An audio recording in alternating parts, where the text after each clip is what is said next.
My name is Naomi Harper. I live in Raleigh, North Carolina. At 40, I lost my job, my marriage, and the future everyone thought I was supposed to have. When I told my parents I was going back to school, my mom laughed. My dad looked at me and said, "Some dreams expire." I didn't argue. 2 weeks later, a package arrived from my old mentor. Inside was something I should have received 18 years earlier. And the moment I opened it, I realized my dream hadn't disappeared. Someone had hidden it from me. At 40, I found myself living in a one-bedroom apartment with furniture bought from estate sales and dishes that didn't match. 3 months earlier, I'd signed divorce papers.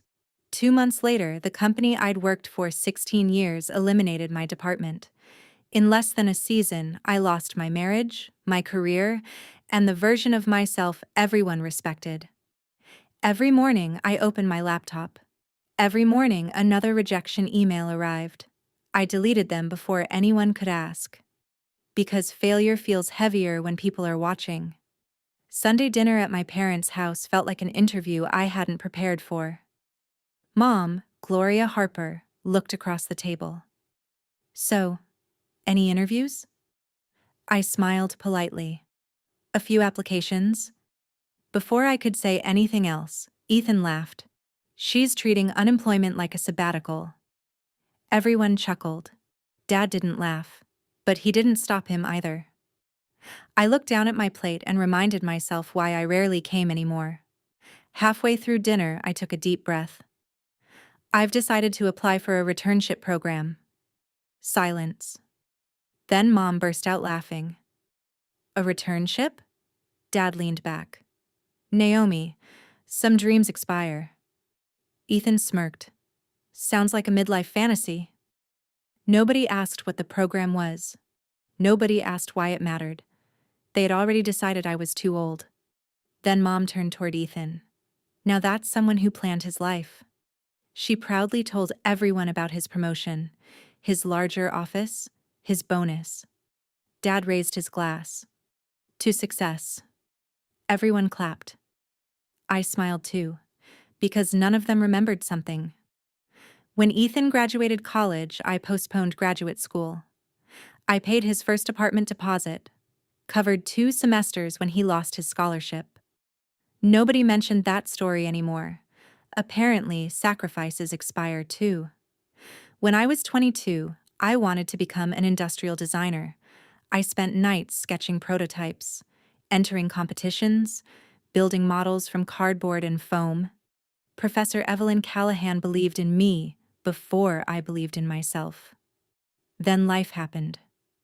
Grandma got sick. Dad's business struggled. Ethan needed help. One decision became another. Eventually, my dream became a dusty box in somebody else's attic. Or at least, that's what I believed. The next morning, another email arrived. "We appreciate your interest." I didn't read the rest. Instead, I closed my laptop, opened the cabinet, and counted my savings. 3 months. Maybe 4. That was all I had left. For a moment, I almost called Mom. Then I remembered her laughter and put my phone back down. 2 weeks later, the apartment manager knocked. "Package for Naomi Harper." I frowned. I wasn't expecting anything. The box wasn't from Amazon or a store. The return address simply read, Ashcroft, Vermont. My heartbeat quickened, because Ashcroft was where Professor Callahan had retired. I hadn't spoken to her in almost 18 years. Inside the shipping box was another package, wrapped carefully in brown paper. Across the front, written in familiar blue ink, were 5 words. "Open when you're ready." I immediately recognized the handwriting. Professor Evelyn Callahan. She had written comments on hundreds of my assignments. And somehow, I still recognized every letter. I placed the package on my kitchen table, but I couldn't bring myself to open it. Not yet. That evening, Mom called. "Did you submit that application?" "Not yet." She sighed. "Naomi, I don't want to see you get hurt again." Funny, She never worried about me getting hurt when I gave up my future for everyone else, only when I tried to rebuild it. Then she quietly added, "Maybe it's time to accept where life brought you." After we hung up, I looked back at Professor Callahan's package and wondered if life had brought me there, or if someone else had. Just before midnight, I finally untied the string around the brown paper. Inside were old folders, coffee-stained sketches, competition ribbons, photographs, recommendation drafts, and sitting on top, a handwritten note. It read, "Naomi, you were never average." I spent nearly an hour going through the box. Every folder felt like opening a different version of my life. Design sketches, competition entries, prototype photos. Professor Callahan had saved everything. Even coffee stains I'd apologized for 18 years ago were still there. Then I found a faded blue ribbon. State design competition. First place. I smiled through tears, because somewhere along the way, I'd forgotten I used to win. Professor Callahan's handwritten letter was folded between two notebooks. "Naomi, if you're reading this, it means you've finally stopped believing what other people decided about you." I wiped my eyes. She continued, "Talent doesn't disappear because life gets interrupted. It waits." For the first time in months, someone believed in me. And it wasn't because they felt sorry for me. At the bottom of the box was a thick manila envelope. Across the front was my name, Naomi Harper. I frowned. I didn't remember this.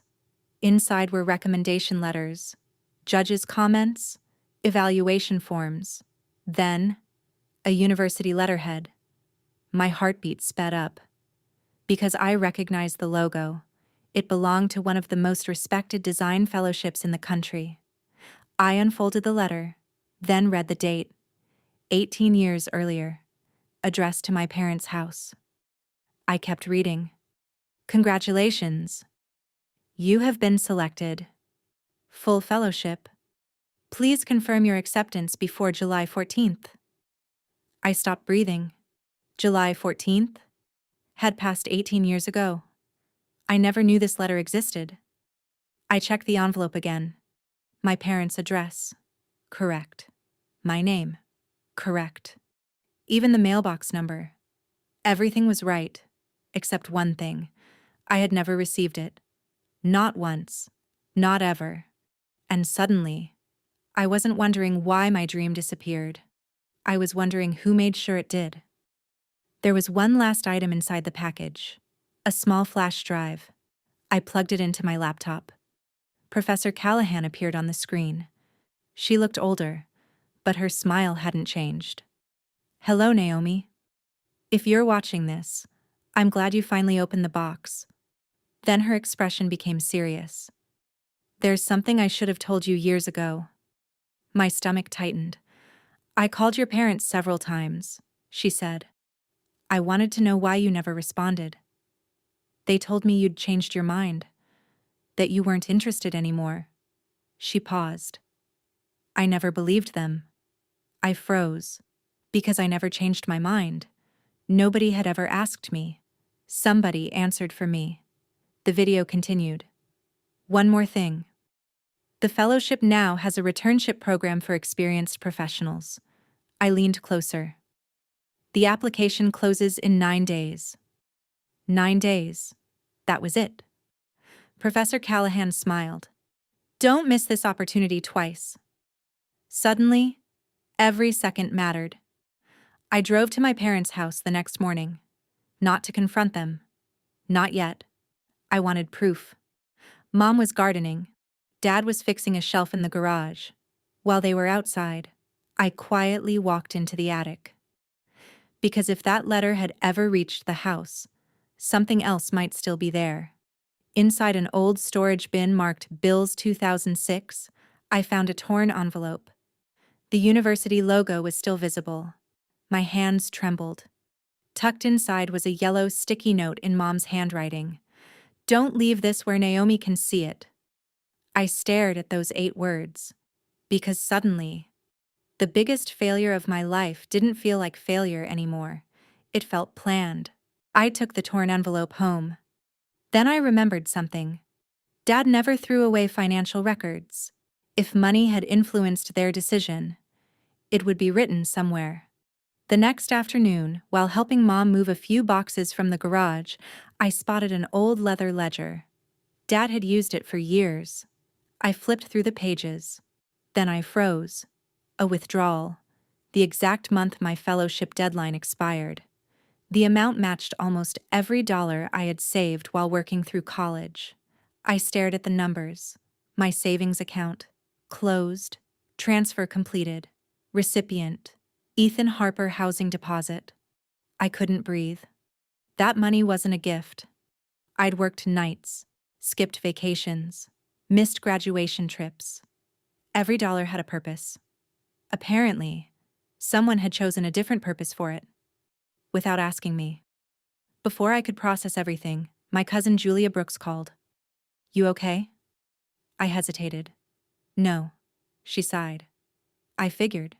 "What do you mean?" "I found something while cleaning out Grandma's desk after she passed." My heart skipped. "What?" "A family group email from years ago." "Years ago?" My stomach tightened. Julia forwarded several screenshots. Dad wrote, "Naomi doesn't need to know about the fellowship." Mom replied, "She'll understand eventually." Then Ethan answered, "I just need one chance." The timestamps matched the week my acceptance letter arrived. I stared at my phone for several minutes. This wasn't panic. This wasn't confusion. It was a decision. And everybody had made it except me. That evening, another email arrived from Professor Callahan. Attached was a scanned recommendation letter. She wrote, "I kept a copy because I always hoped you'd come back." I opened the file. The date matched everything else. Then I noticed a handwritten sentence at the bottom. "Naomi possesses rare creative leadership." Rare.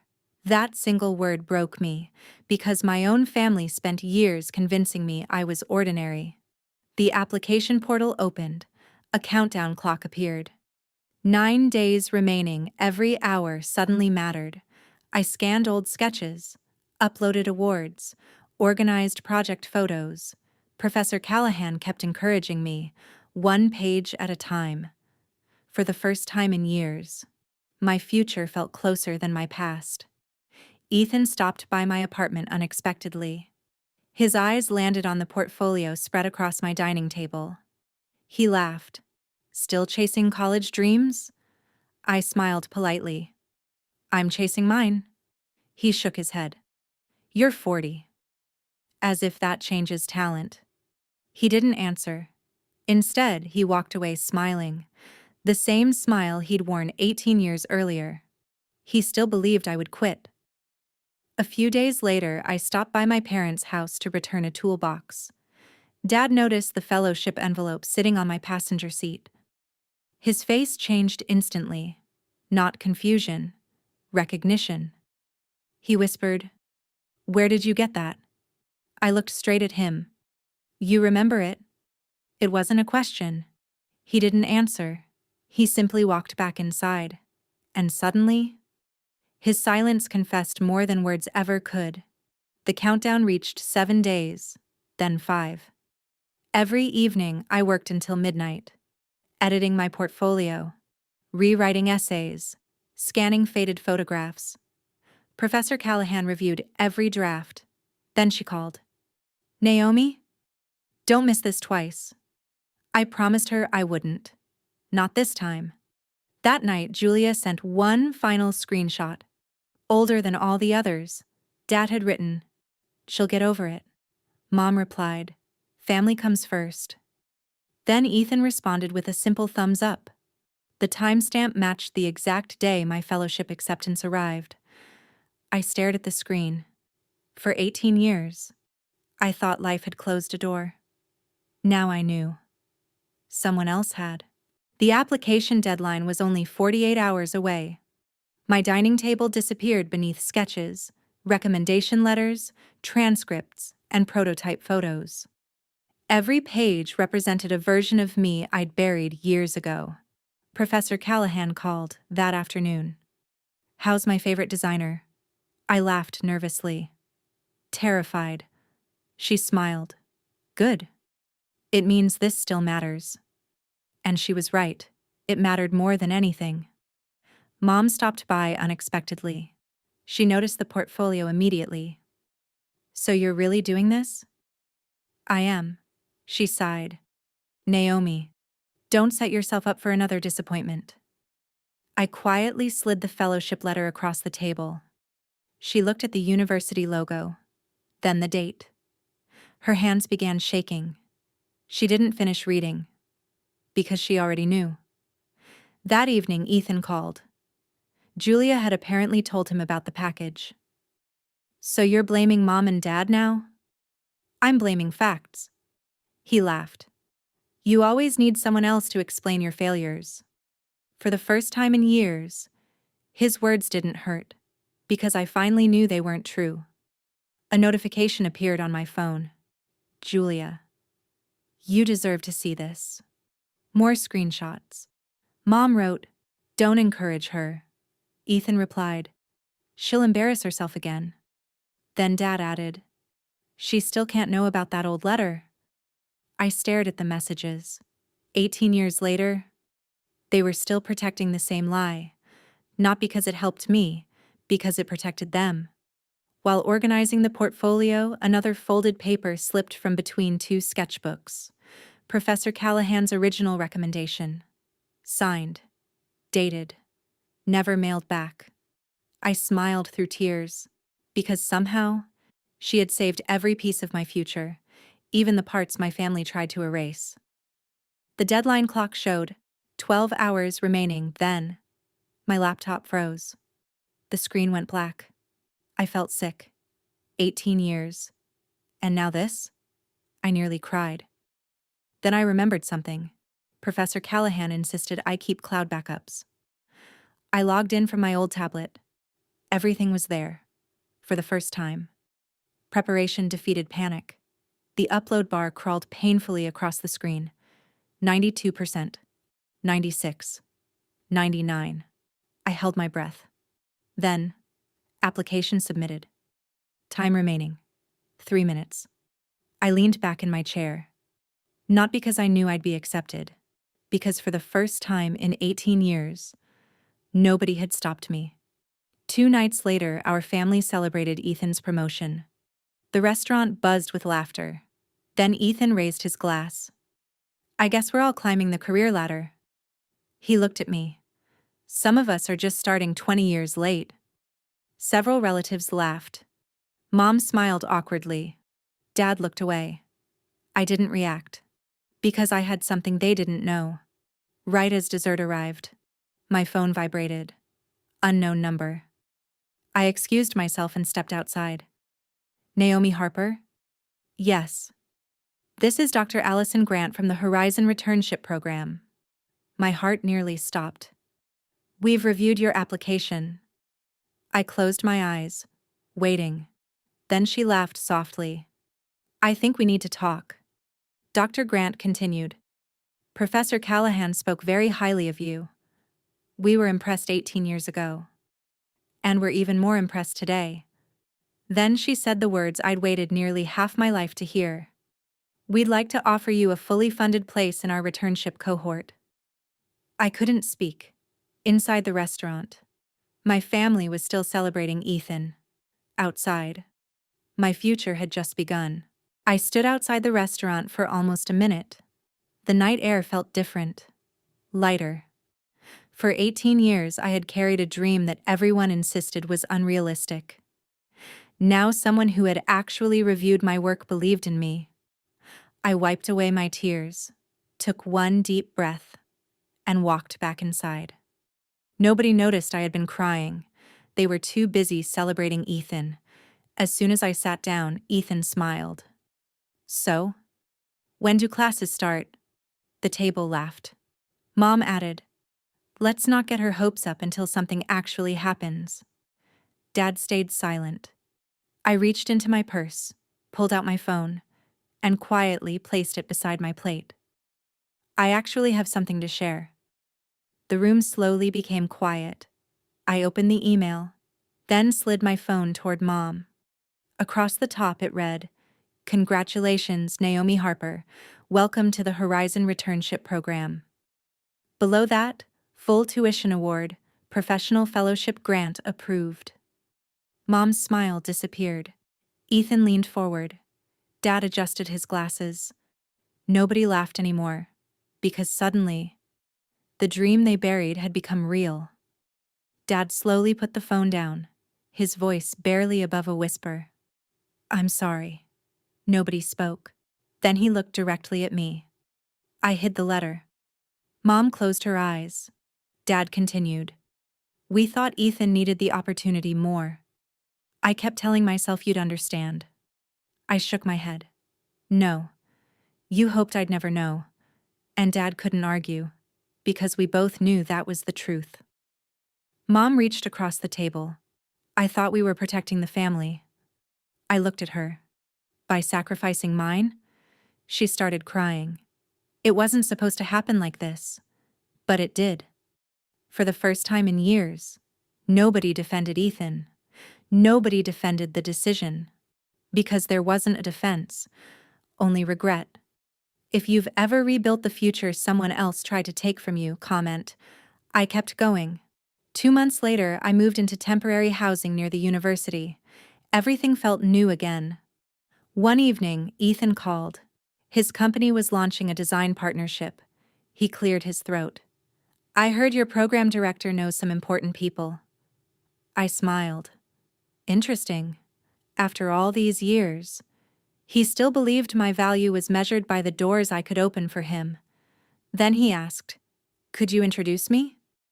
I stayed quiet for a moment. Then I remembered something Dad had said 18 years earlier. "Some dreams expire." I smiled softly. "You remember what Dad always said?" Ethan sighed. "What?" "Some opportunities expire." Silence. Then I wished him well. And ended the call. Not because I wanted revenge, because boundaries finally mattered more than guilt. The first day of the returnship felt surreal. Most of the students weren't 22. Some were 38. Some 50. Some older than my parents had been when they buried my dream. Nobody apologized for starting over. Nobody laughed. We were all there for the same reason: to continue something life had interrupted, not ended.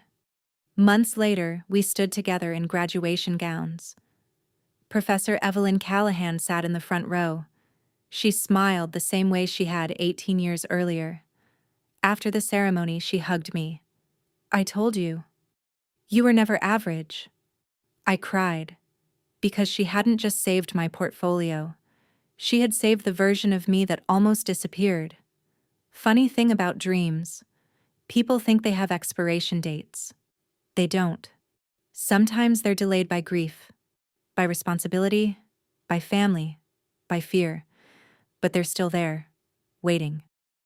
At 22, someone else chose my future for me. At 40, I chose it for myself. My name is Naomi Harper. I live in Raleigh, North Carolina. My parents laughed when I said I was starting over. They thought the dream they buried 18 years earlier had disappeared forever. But dreams don't always expire. Sometimes, they simply wait until you stop asking permission to chase them.